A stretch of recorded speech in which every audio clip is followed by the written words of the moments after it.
RTI Live News. Ask for right. నమస్తే, welcome to RTI live news. Mahashivratri పర్వదినాన్ని పురస్కరించుకుని ఆదివారం కొత్తపేట నియోజకవర్గంలోని శైవ క్షేత్రాలు భక్తి పారవస్యంలో మునిగిపోలాయి. తెల్లవారుజాము నుంచే భక్తులు పవిత్ర కాలువల్లో పుణ్యస్నానాలు ఆచరించి పరమశివుని దర్శనానికి తరలివచ్చారు. నియోజకవర్గ వ్యాప్తంగా ప్రతి అడుగున శివనామ స్మరణ మారుమ్రోగడంతో ఆధ్యాత్మిక వాతావరణం ఉట్టిపడింది. ముఖ్యంగా ప్రసిద్ధిగాంచిన స్వయంభూ క్షేత్రం కొత్తపేట మండల పరిధిలోని శ్రీ ఉమా కోపేశ్వర స్వామి ఆలయం భక్తులతో కిక్కిరిసిపోయింది.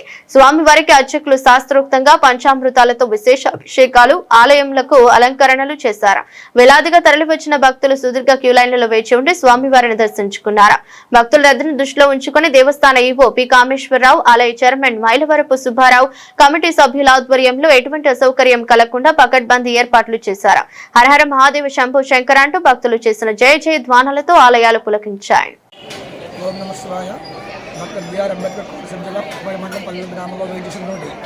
అతి పురాతనమైనటువంటి స్వయంభూ క్షేత్రం శ్రీ పార్వతీశ్వర స్వామి దేవస్థానంలో మహాశివరాత్రి సందర్భంగా ఈరోజు తెల్లవారుజాము 3 గంటల నుండి భక్తుల రద్దీ పెరిగింది.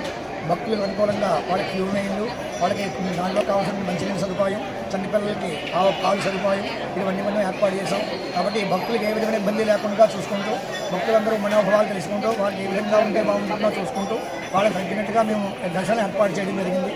కాబట్టి భక్తులందరూ కూడా మమ్మల్ని అనుగ్రహించి ఈ యొక్క కార్యక్రమం దిగ్విజయం చేయవలసిందిగా కోరుతున్నాం.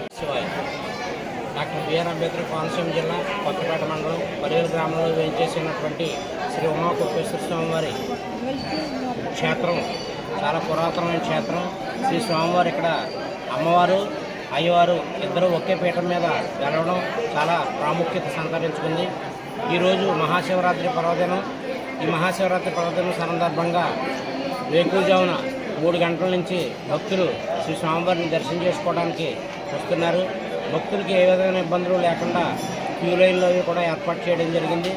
అదేవిధంగా ఉచిత ప్రసాద వినియోగం, భోజన వసతి, చంటి పిల్లలకు పాలు ఇవన్నీ కూడా ఏర్పాటు చేయడం జరిగింది.